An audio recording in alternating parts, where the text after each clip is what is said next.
Shortly after noon, the Supreme Court of Kenya in Nairobi sat, together with advocates representing various petitioners, to give its verdict on the presidential election petitions. In slightly under an hour, Kenya's Chief Justice Martha Koome read the verdict that upheld the election of William Ruto as president. Opposition leader Raila Odinga, who came a close second in the election, had argued alongside other petitioners that there had been irregularities in the manner in which the Electoral Commission had carried out the exercise.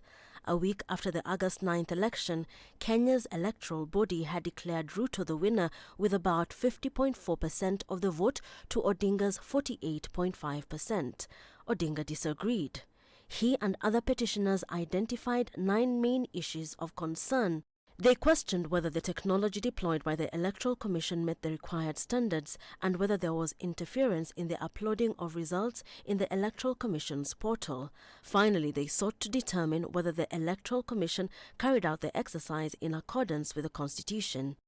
The 7-judge bench unanimously ruled that the August 9 presidential election was indeed conducted in line with the law.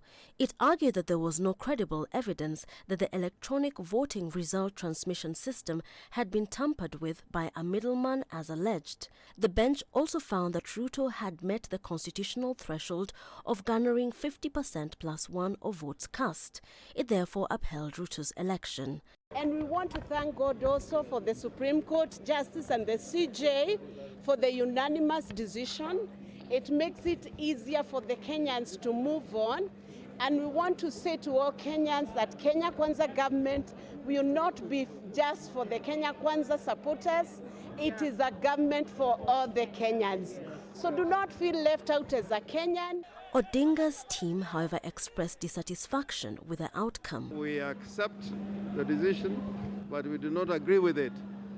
And I'm saying this as a seasoned practitioner that courts sometimes make mistakes which have to be corrected over time. The Supreme Court's determination of the presidential election petition in William Ruto's favor now means that this is the end of the road for the other petitioners. The country now begins preparations to swear in William Ruto as Kenya's 5th president.